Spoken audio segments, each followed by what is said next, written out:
Bien, decía, ¿cómo se calcula la circunferencia escrita en un triángulo? Es la circunferencia que tiene su centro en el incentro. Todo esto lo repasamos con los niños en la unidad didáctica 1, los elementos de un triángulo, ¿verdad? Entonces, el incentro es el punto de corte de las bisectrices interiores de un triángulo y el radio de la circunferencia inscrita es la distancia desde ese incentro a los lados del triángulo.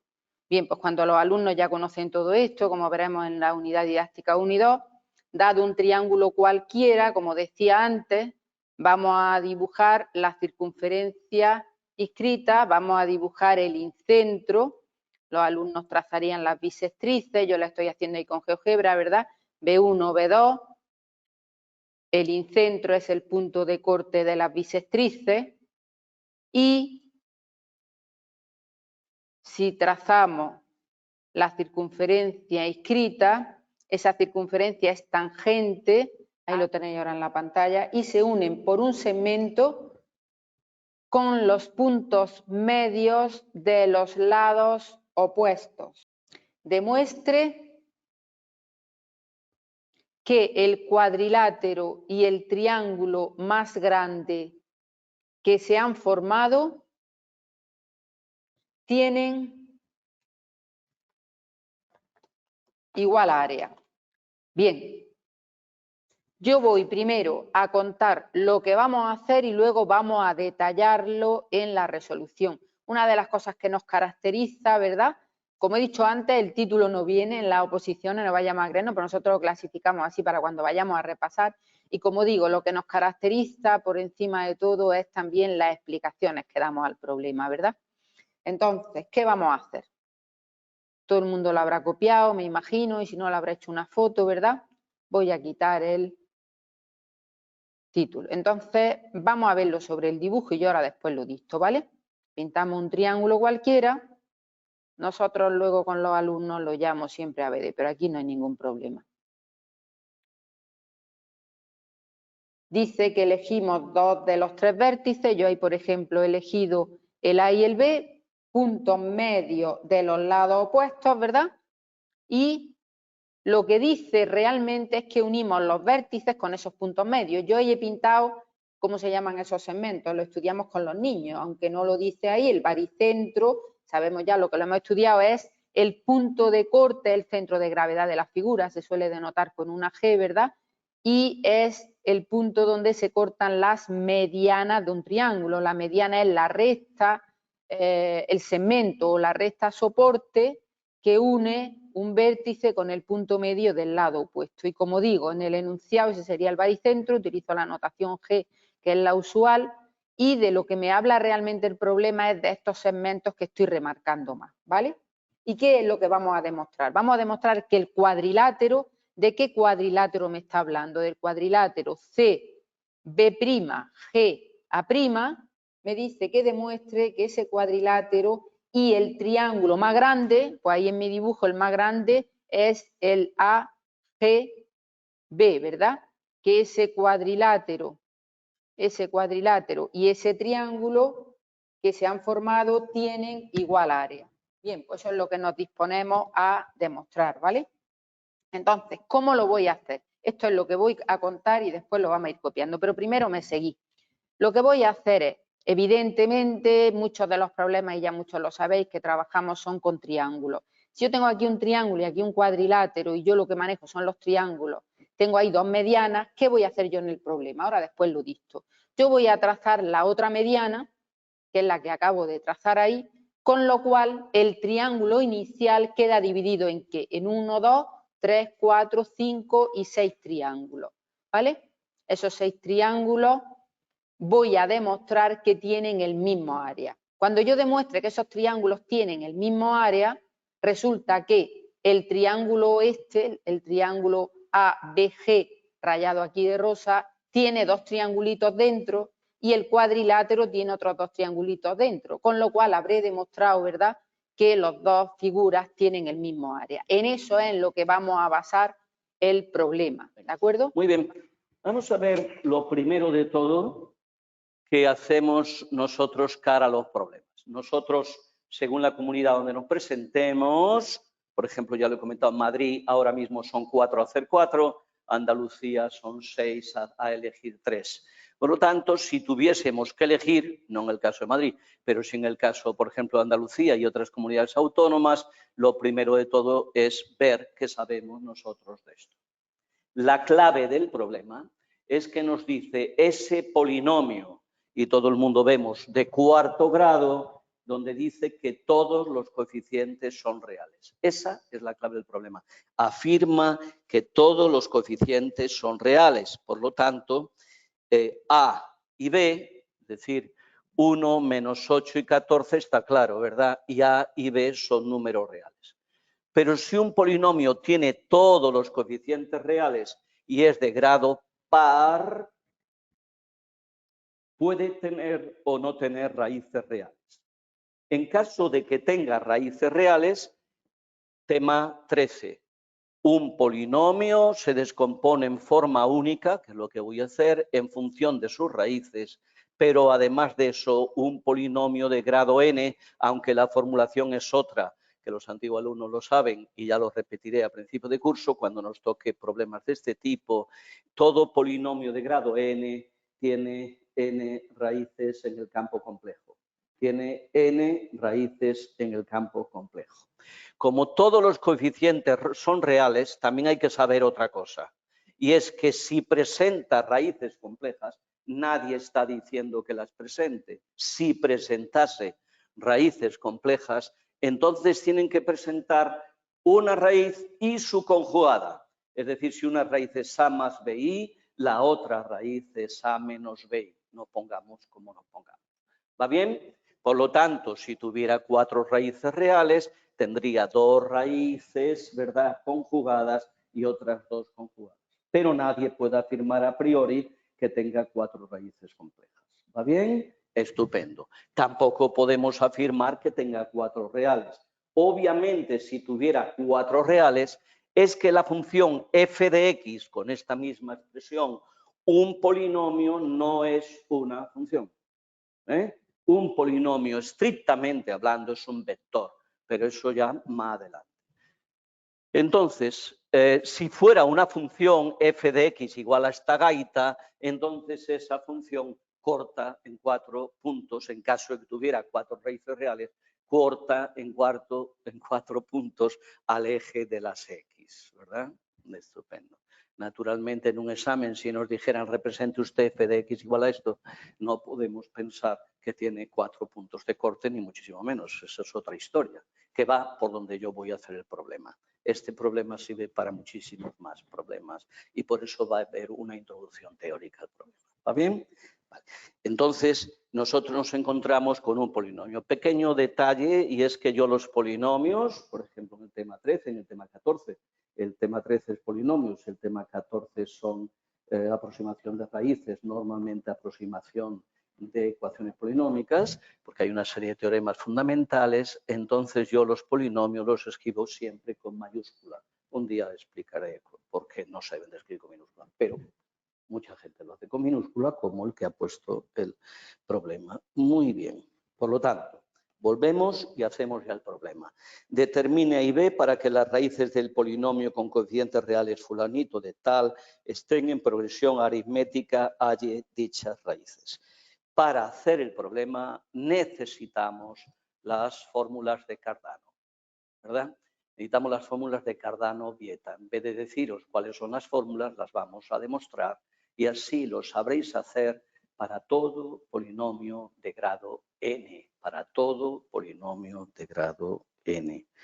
Bueno, Cardano fue un usurpador de ideas, ¿verdad? Matemática italiana del 16, que es consecuencia de los conocimientos matemáticos de los musulmanes, ¿verdad? Todo el conocimiento y el Renacimiento italiano, aunque no se diga, tiene una parte fundamental del conocimiento de los clásicos que tenían, ¿verdad?, los musulmanes del norte de África. Muy bien, pues seguimos para adelante. Bien, vamos a hacer antes de nada lo siguiente. El que quiera en el examen lo hace y si no, pone las consecuencias que yo voy a demostrar. Supongamos un polinomio mónico cualquiera de cuarto grado. Un polinomio mónico cualquiera de cuarto grado. P de X es un polinomio mónico de cuarto grado. Que es de cuarto grado es obvio y que es mónico es muy sencillo. Un polinomio es mónico cuando el coeficiente del término de mayor grado, lo que llamaríamos a su n, es 1. ¿Va bien? Ahí estamos viendo que ese coeficiente es 1, por lo tanto, ese polinomio es mónico. Si nosotros consideramos un polinomio cualquiera de cuarto grado, P sub 4 de X, sería de la forma mónico, sería de la forma X a la cuarta más CX al cubo más DX al cuadrado más AX más B. Véase la precaución que he hecho, que he tomado, y es que si los coeficientes del término de grado 1 y de grado 0 son A y B, los coeficientes del término de grado 1 y de grado 0 de este polinomio cualquiera también son A y B, ¿verdad? Para que todo el mundo pueda identificar después qué es de lo que se trata. Muy bien. Vamos a suponer que este polinomio tiene 4 raíces. No es que supongamos, es que en el campo complejo tiene 4 raíces. Por lo tanto, este polinomio tiene 4 raíces que van a ser x1, x2, x3 y x4, ¿verdad? En el campo, ¿verdad? En el campo complejo, ¿no? x1 a x4 en el campo complejo. Tema 13. Todo polinomio se demuestra que tiene n, todo polinomio grado n que tiene n raíces se descompone de forma única en función de dichas raíces, que es factorizar el polinomio, que es otra manera de decirlo, ¿verdad? La factorización de un polinomio de grado cualquiera es única, sería el teorema correspondiente. Muy bien, y por lo tanto nosotros tenemos que P sub 4 de X es igual a X menos X1 por X menos X2 por X menos X3 por X menos X sub 4, ¿verdad? Igual. Y ahora nos queda efectuar todo esto y yo lo voy a hacer como si estuviéramos en un examen y tuviéramos tiempo. Para hacer 11 y el tema 1, magnífico, es un tema facilito. Pero ahí nos van a hablar de los números naturales de que son un semianillo. Si yo no sé qué es la estructura de semianillo, pues me estoy perdiendo. Aunque estudiando el tema se ve lo que es la estructura de semianillo. Las estructuras algebraicas es el título del tema 11. Es un tema del bloque de álgebra, ¿verdad? Que empieza en el 11 y que llega hasta el 20. Entonces, no se puede estudiar matemáticas si no se conocen las estructuras algebraicas. ¿Está? Ahora, por lo tanto, pienso yo. Creado una función en coordenadas polares y paso a las ecuaciones paramétricas de esa curva y además algo que no hemos hecho en alguna curva que hemos hecho en polares, ¿verdad? Lo que no hemos hecho y lo quiero hacer, por eso lo quiero hacer hoy, para terminar, cerrar aquí una especie de ciclo, es cómo se calcula una asíntota oblicua en polares. Pues bien, el problema dice, dibuje la curva cuya ecuación viene así, en coordenadas polares, y viene así en el examen, rho tita es rho igual a 1 partido por el coseno de 2 tercios, 1 partido por el coseno de 2 tercios de tita. Bueno, todos sabemos, coordenadas polares, los complejos en polares, todos sabemos que rho es el radio vector y tita es el argumento, ¿no? Dado un punto cualquiera sobre el plano, si nosotros tenemos un sistema de referencia ortonormal, un cierto punto P tiene obviamente un vector de posición, ¿no es eso? Pero el vector de posición o P, que llamamos nosotros normalmente con minúscula V, ¿verdad? Que tiene las mismas componentes que coordenadas tiene P, pero también ese punto B, P, viene dado por una distancia ρ del punto al origen y por un cierto argumento tita. Pues bien, si nosotros vamos teniendo puntos, ¿verdad?, bajo este binomio, entonces esto va a ser una curva y se me pide qué curva es. Pero nosotros hicimos un ejercicio muy completo relacionado con representación en polares en su día. Y yo dije, bueno, esto suele tener una característica, y es que tienen una serie de simetrías que sería lo primero que deberíamos nosotros, ¿verdad?, de hallar para poder saber cuál es, ¿verdad?, la curva. Pero también nosotros sabemos que esa curva depende de un coseno. Y como nosotros tenemos que ver siempre que trabajamos una curva, y en concreto en polares, tenemos que ver qué porras pasa con las simetrías, entonces tendríamos que saber el tema 21, lo que se dijo sobre el periodo, ¿verdad?, el periodo de un coseno, y en concreto el periodo, ahí venía, que si nosotros teníamos igual al coseno de A por X, ahí estáis viendo que A es 2/3, entonces el periodo como la función igual al coseno de X es de periodo que 2pi, entonces en el tema 21 de oposiciones, el primero del análisis, se nos dice que la función igual al seno de AX o coseno de AX, entonces el periodo es 2pi partido por A. Bueno, decía yo, si alguien tiene memoria visual, como me pasa a mí, que tengo poca, pero la poca que tengo es visual, pues yo lo que he hecho ha sido pintar a colores, ¿vale? Entonces, ¿qué he metido nuevo respecto de antes? Esta D de aquí, ¿verdad? Esta D no venía. Lo voy a llamar a OP, lo voy a llamar D, y en definitiva, como lo que me está preguntando es hallar en función de R la distancia OP, ¿no es eso lo que dice el problema? Luego, yo empezaré diciendo que siendo OP, y ahora lo he dicho todo, siendo OP igual a D, se trata de ¿qué? De obtener esa D en función de R, ¿cierto? Bien, más cosas, como decían por aquí, como decía Sole, al girar AP, el segmento AP tangente en torno a este eje, lo que aparece es un cono. Y me están diciendo que el área, ¿verdad? El área de ese cono, me está hablando del área lateral del cono. Lo primero que voy a hacer es aquí supuestamente el desarrollo, ¿no?, de un cono para el área lateral. Bien, supongamos que cogí un cono y lo he abierto así con las tijeras, ¿no? La parte de abajo, ¿quién es? La parte de abajo es la longitud de la circunferencia de la base, 2πr, y la generatriz. Yo puedo dividir esto en supuestamente infinitos triángulos pequeñitos, en principio en n, y luego voy a hallar el área de un triángulo y lo voy a multiplicar por n, y voy a tomar el límite con n tendiendo a infinito. Por eso digo que esto es un poquito más para nosotros, como mucho para niños de bachillerato. Si yo divido esto en triangulitos, los triángulos estos que hay aquí serían triángulos isósceles todos, ¿no? Si divido en n triángulos, la base de uno de estos triángulos, que es la longitud de la circunferencia de la base dividido entre n, ¿sí o no? Los lados de esos triángulos isósceles, este y este de aquí, serían las generatrices. Y la altura de cualquiera de esos triángulos isósceles la puedo calcular a partir del teorema de Pitágoras, puesto que esa altura divide este triángulo isósceles en dos triángulos rectángulos, ¿cierto? Este problema de probabilidad enunciado creo que está perfectamente clarito. Tengo un jugador A, tengo un jugador B. Ambos lanzan, ¿verdad?, a la vez, ¿no es eso? Lanzan un dado. ¿No es eso la idea? Lanzan un dado.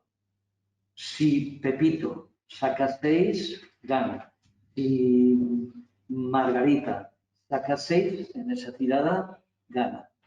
Pero si en esa tirada ninguno saca 6, la partida continúa, obviamente. ¿No es cierto? Estupendo. ¿Qué ocurre si los dos sacan 6? Simultáneamente, tiran los dos dados, aparecen 2 6. Pues según esta interpretación, empatan. Y os recuerdo que en el apartado A se nos dice cuál es la probabilidad de que empaten. ¿Cierto hasta ahí? Muy bien. Vamos a ver. ¿En qué consiste el experimento aleatorio? ¿En qué consiste? Pues, chicas, en lanzar un dado cada uno. Primero el tribunal. Si el tribunal no sabe, chicos, tenéis que explicar las cosas. ¿Vale? Venga. Por lo tanto, El experimento aleatorio omega consiste en lanzar el dado. O en lanzar cada uno un dado. Sea, esto afortunadamente ya hemos hablado durante el curso, sea X la variable aleatoria, voy a poner aquí discreta, es así. Sea X la variable, no, el rojo. Sea X la variable aleatoria discreta que señala el número de lanzamientos que hace el jugador A hasta que saca un 6.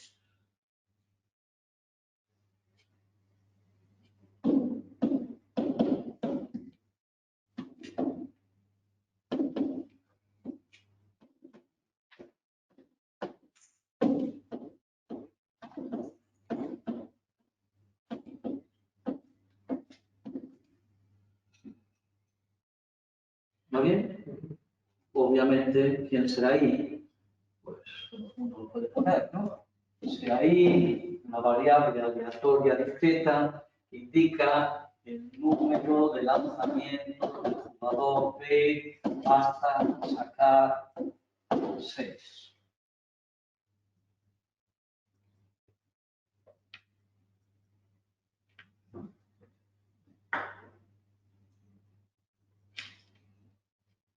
¿Está bien?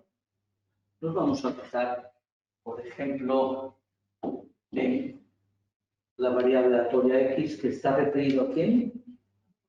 Al jugador. Vamos a suponer la variable aleatoria X. Si A saca un 6 por primera vez en la partida número 25, quiere decir que en las anteriores 24 no ha sacado 6. No es muy complicado esto, porque ahora sustituimos 25 por N. Si en la enésima partida jugadora saca un 6, en las N-1 primeras partidas no ha podido sacarlo. ¿Estamos de acuerdo? Pues lo que voy a decir.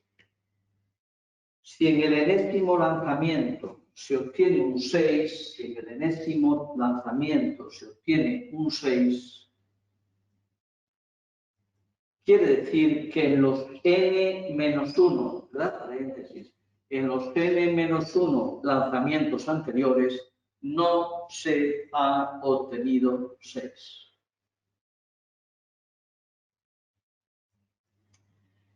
¿Qué significa esto?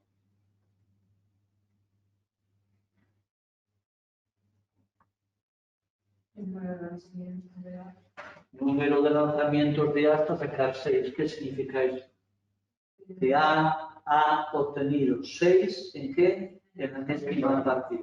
Por lo tanto, nosotros podemos hablar de que esa variable aleatoria discreta tome el valor n, ¿no es cierto? Muy bien. ¿Cuántas veces ha lanzado? Ha lanzado n veces. ¿Cuál es la probabilidad? En el primer lanzamiento ha obtenido 6. No. ¿Y cuál es la probabilidad de no tener 6 en un lanzamiento? 5 sextos, caso favorable, 5 caritas, que tenga 6, partido por casos posibles que son 6. Luego en la primera jugada, en la primera tirada, la probabilidad es que 5 sextos, ¿sí o no? Ahora vuelvo a coger el dato. Todo el mundo debe saber alturas porque es multiplico. ¿Va bien? Venga. Ahora, en la segunda tirada, ¿ha sacado 6? No, ¿cuál es la probabilidad de que en la segunda tirada no saque 6? 5 sextos.